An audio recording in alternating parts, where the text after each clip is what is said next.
বুঝতে পারছি না এবং একটা বিভ্রান্তিতে আমরা পড়ে গিয়েছি সকলে। তো এই জামায়াতের এই ধরনের কার্যকলাপকে আপনি কিভাবে বিশ্লেষণ করবেন? জামায়াতে ইসলাম একটা কৌশলী রাজনৈতিক দল। একটা কৌশলী রাজনৈতিক দল এজন্য আমি বলতে চাই যে জামায়াত ইসলামের যদি আপনি অতীত ইতিহাস দেখেন কিংবা জামায়াত ইসলাম শুরু থেকেই আমরা তো ৭১ নিয়েই আমরা সবসময় জামাতের বিরুদ্ধে কথা বলি। ৭১ টাও তাদের একটা বড় ধরনের একটা রেড লাইট জোন তাদের জন্য রাজনীতি অঙ্গনে। যেখানে তারা অ যে যুদ্ধাপরাধের মতন একটি বড় বীভৎস ঘটনার সাথে তারা সম্পৃক্ত, যুক্ত ছিল।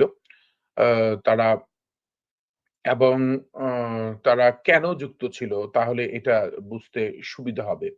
ঐখান থেকেই। কারণ আমি ওইটার আমি এখন বাংলাদেশের মুক্তিযুদ্ধ, স্বাধীনতা ওই sympathy টা গ্রো করতে চাই না মানুষের। আমি ওটাকে আলাদা রেখে বলতে চাই, তাদের attitude টা ছিল তারা একটা দর্শনকে মাথায় রেখে রাজনীতি করতে চায়। যে দর্শনটা আ ক্ষমতার সাথে যুক্ত। মানে ক্ষমতার সাথে যুক্ত তখন ওই সময় আ পাকিস্তানের যারা শাসক, শাসকদের সাথে সম্পর্কযুক্ত এমন একটি জিনিস তারা আনতে চায়।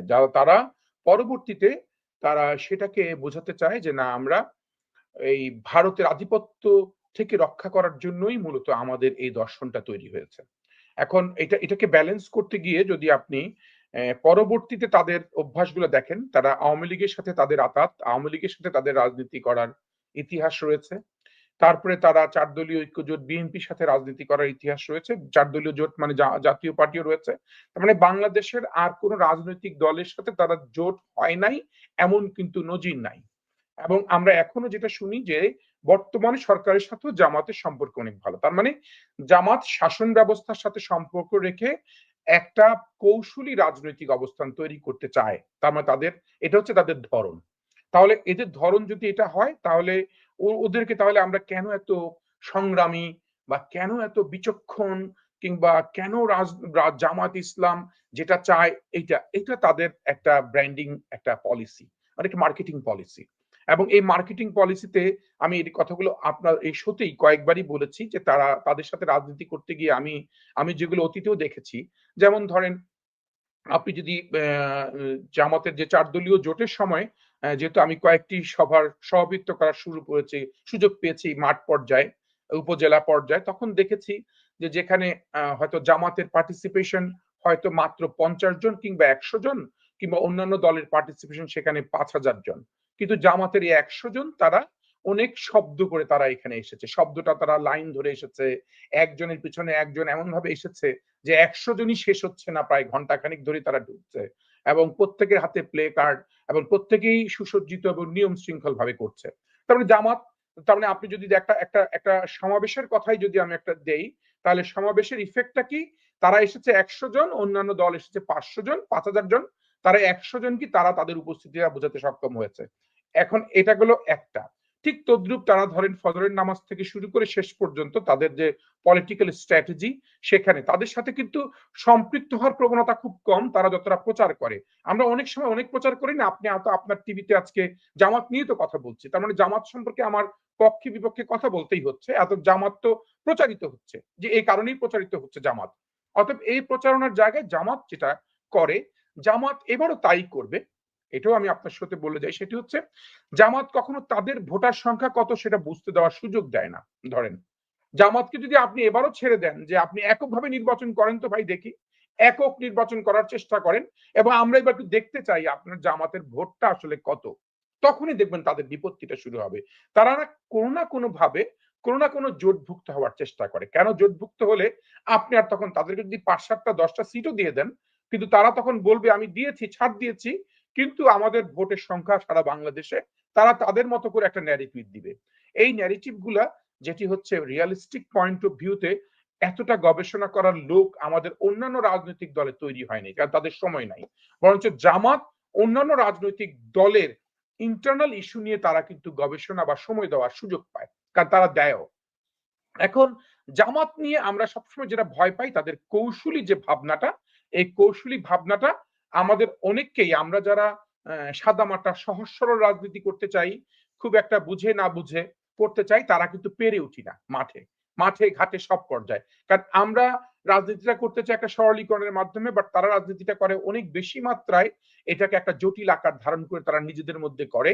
ফলে ওই তাদের জটিলতার সাথে আমাদের বুঝতে একটু কম কষ্ট, আমাদেরকে বেগ পেতে হয়। এবং পাশাপাশি তারা যে ধর্মীয় বিষয়টা উপস্থাপন করতে চায়, কারণ তারা জানে যে বাংলাদেশের মানুষ এই ইসলামী মূল্যবোধে বিশ্বাসী, একটা ধর্মীয় মূল্যবোধ আমাদের মধ্যে অনেক বেশি। আমরা কেউ নামাজ পড়ি আর না পড়ি, কিন্তু আমাদের ধর্মের ব্যাপারে কেউ বিরুদ্ধে কথা বললে আমরা এটা মেনে নিতে পারি না। বা আমাদের ধর্মের পক্ষে যদি কেউ কথা বলে, বা আমাদেরকে দেখবেন আমরা অনেক ব্যক্তি কিন্তু একটা ইমাম সাহেবকে দেখলে মাথা নিচু করে তার কথা শুনি, বা একজন বড় যদি ইসলামিক স্কলার যদি কোনো কথা বলতে চায়, ইমামের ঘরের মধ্যেও আমি দেখেছি যেই ব্যক্তিটি ধরেন ৫ ওয়াক্ত নামাজ পড়ে এবং ধর্ম বিষয়ে পড়াশোনা করা, সে যখন কোনো ডেকে কথা বলে তখন আমরা দেখা যাচ্ছে আমরা আমাদের আর কোনো জ্ঞানের কথা বলতে চাই না, আমরা তার কথাটা শুনতে চাই। ফলে জামাত এই এই বিষয়টাকে তারা গবেষণা করে দেখেছে যে এই সফট কর্নারটা মানুষের এই ভাবনার জায়গাটাকে কিভাবে মানে আমলে নেওয়া যায়, এই ভাবনার জায়গাটাকে কিভাবে ক্যাশ করা যায়, এবং সেই তুলনায় কিন্তু তারা লোক পাচ্ছে না সেই অনুযায়ী। তাহলে তো অনেক লোককে তাদের পাওয়ার কথা ছিল, প্রচুর লোক, যেহেতু আমাদের ইসলামী মূল্যবোধী বিশ্বাসী একটা একটা ইসলাম এই দেশটা, যেখানে ৯০% অধিকাংশ মানুষই মুসলিম, সেখানে তো তাদের নেওয়ার কথা ছিল, কিন্তু তারা সেভাবে তারা নিতে পারে নাই। ফলে তারা এখন পলিটিক্যাল স্ট্র্যাটেজি গুলো তারা ডেভেলপ করেছে। তারা দেখেন প্রথমেই তারা বার্গেনিং এর জায়গায় যায়। প্রথমে তারা একটা ডিবেট ছেড়ে দেয়। দেখা যাচ্ছে আমার সাথেই মিলিত হবে একটু পরে, কিন্তু তার আগে আমার সাথে সে একটা কম্পিট করে, কম্পিটিশনে যায়। কম্পিটিশনে গেলে আমি তখন তাকে অ্যাড্রেস করব। অ্যাড্রেস করলে আমি তখন তাকে নিয়ে ভাববো। ভাবার পরে সে আমার সাথে সে গোপনে একটা আতাতে চলে যাবে। একটা ইন্টারনাল একটা রিলেশনশিপে চলে যাবে। এমন এটিই করেছে এখন। সেটা করছে কি? প্রথম আমরা শুনতে দেখতে পাচ্ছি যে মনে হচ্ছে যেন ৪ দলীয় জোট থেকে বের হচ্ছে, না জোট থেকে বের হয়ে গেছে। বের হয়ে তারা এখন তাদের অবস্থান তৈরি করছে। তারা বিএনপির সাথে একটা প্রচন্ড প্রতিযোগিতার জায়গায় চলে আসছে। বিএনপি যেটা বলছে তার বিপরীতে তারা বলার চেষ্টা করছে। এবং বলে এমন একটা অবস্থান নিয়ে আসছে, মনে হচ্ছে যেন জামাত অনেকটাই নিয়ন্ত্রণ করছে।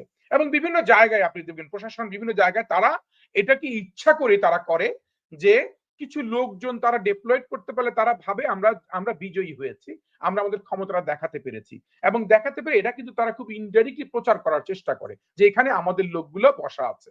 এবং তাদের লোকগুলো বসা থাকার কারণে তাদের লোকগুলোকে একটা অন্য টিম তৈরি করে ফেলতে পারে। তারা কিন্তু সবচেয়ে বড় আপনি বলতে পারেন ধরুন রেসিস্ট আচরণ তারা করে। রেসিস্ট আচরণ বলতে বোঝাই এজন্য, রেসিস্ট বলতেই যদি আমি এক পেশে আচরণ, আমি এক চোখা মানুষ, তাহলে তো সেটা একটা রেসিস্ট আচরণেরই একটা অংশ।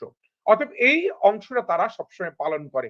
ফলে জামাত যেটা হয়েছে, ধরেন এক এক সময় এক একটা জামাতের আমিরের যদি স্টেটমেন্ট আপনি দেখেন, কোনো হারমোনিয়াস স্টেটমেন্ট নাই।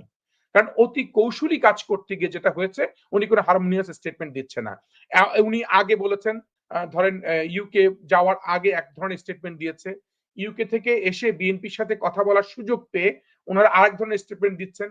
আবার যখন দেখছেন যে মাঠে হয়তো এটাকে আবার আমি বিএনপির আবার বেশি ঘরে ঢুকে পড়ছি, আবার একটু বার্গেনিং এর জায়গায় যাই যাতে আমাকে সত্যিকার অর্থে তারা কখনো আবার নিয়ে নেয়, তখন তারা আবার সেটাকে তারা রমজানের কথা বলছেন, ১-২ মাস পিছিয়ে বিএনপির কাছাকাছি থাকার চেষ্টা করছেন। তারপরে আবার তারা আবার কয়েকটা দিন পরেই আবার শর্ত জুড়ে দিচ্ছেন যে না, তিনটি শর্ত পালন করতে হবে। এক, আগে বিচার করে ফেলতে হবে। তাহলে আগে বিচার করে ফেলতে হবে বলার কারণে যারা বিচার চায় এদেশে, তাদের সাথে তাদের একটা লিঙ্কেজ হয়ে গেল, যোগাযোগ হয়ে গেল, যে তাদের সাথে মিলে গেল সুরে সুর। আবার বলতে চাচ্ছে যে না, আগে স্থানীয় সরকার নির্বাচন হতে হবে। স্থানীয় সরকার নির্বাচনের কথা বললে যারা আবার স্থানীয় সরকার নির্বাচনের পক্ষে কথা বলে, তারা তো আবার এগুলো নিয়ে ভাবনা আছে। আপনি কি ভাবনা অনেক দলের মধ্যেও আছে, অনেক দলের নেতারা দেখা গেল ছোটখাটো নেতারা অনেক সময় ভাবে যে আমি যদি আজকে স্থানীয় সরকার নির্বাচনটা আগে হয়ে যায়, আমি হয়তো পৌরসভার মেয়র বা উপজেলার চেয়ারম্যানটা আমি আগে হয়ে যেতে পারবো। তা না হলে পরে যদি আমি হতে না পারি, আমার যোগ্যতা থাকলেও যদি অন্য কোনো দল যদি সেটা ক্ষমতা নেয়, এটা অতএব এই রিয়েকশন গুলোকে তারা কি করে, তারা খেলে, এটা তারা খেলছে। এই খেলার জায়গাগুলো জামাতকে আমি পরিপক্ক বলি এই ক্ষেত্রে, কারণ তারা খেলতে জানে। কিন্তু এই খেলাগুলো আবার যখন মানুষ জেনে যায়, তখন তাদের এই পরিপক্কতাটা থাকে না। তারা ফলে হয়ে যায় তাদের ক্রেডিবিলিটিটা হারায়। হ্যাঁ, পরিপক্ক আমি অনেক লোককে তো পাকা মানুষ বলি, বা অনেক মেধাবী, অনেক বুদ্ধিমান, অনেক চালাক মানুষ, কিন্তু না, তাকে বিশ্বাস করা যায় না। আমরা তো অনেক মেধাবী শিক্ষিত মানুষকে বিশ্বাসও করি না, তাই না? কারণ সে অতি চালাকি করে। অতি চালাকি যেটা এনসিপিও করছে, এই আসিফ সহ যাদের চালাকি দেখছে মানুষ, তারা তো তাদেরকে অতি চালাকি বলছে। ঠিক তদ্রুপ আমি জামাতের ক্ষেত্রে বলি, জামাতে একটি কৌশলী পরিপক্ক দল, এতে কোনো ভুল নাই। কিন্তু জামাত যেটা করে, জামাতের কিন্তু সেভাবে গ্রহণযোগ্যতা নাই। এটি খুব স্পষ্ট বলতে চাই, জামাতের তেমন কোনো ভোট ব্যাংক নাই। জামাতকে নিয়ে যারা ভয় পায় বা মাঠে ময়দানে, জামাত যদি, আমি আবারও বলে দিই, জামাত যদি এককভাবে নির্বাচন করে, জামাত ৩-৪টি আসন পেতে অনেক কষ্ট হবে। জামাতের খুব বড় বড়, আপনি জামাতের আমিরকে যদি আপনি প্রশ্ন করেন এখন যে আপনি কোন আসনে নির্বাচন করবেন, জামাতের আমির কিন্তু কনফিউজড হয়ে যাবে কোন আসন, কারণ সে জানে না কোন আসনে নির্বাচন করলে সে নির্বাচিত হতে পারবে। জামাতের আমিরের কথাই বলছি আমি, আর অন্য কথা তো পরে আসবে। অতএব সেখানে আমি জামাতের ক্ষেত্রে, যারা নির্বাচনী ইস্যুতে জামাতকে থ্রেড মনে করেন, যারা নির্বাচনী ইস্যুতে তার জামাতকে থ্রেড মনে করার কোনো কারণ নাই। কিন্তু জামাত থ্রেড তাদেরকে ভাবাতে চায়, এটি হচ্ছে বড় জিনিস। জামাত, এটাই হচ্ছে গেইন পয়েন্ট জামাতের, এটাই বড় গেইন পয়েন্ট, এবং জামাত এটাকে এস্টাবলিশ করবে শেষ দিন নাগাদ, যে আমরা নির্বাচনী ইস্যুতে একটা ইম্পর্টেন্ট পলিটিক্যাল রোল প্লে করি, এবং আমরা ফ্যাক্টর। যখন এটা তারা বলে এবং এটা কার্যত আমরা আমলে নেই, তখনই আমরা অনেক সময় শুনতে আমরা আমলে নেই।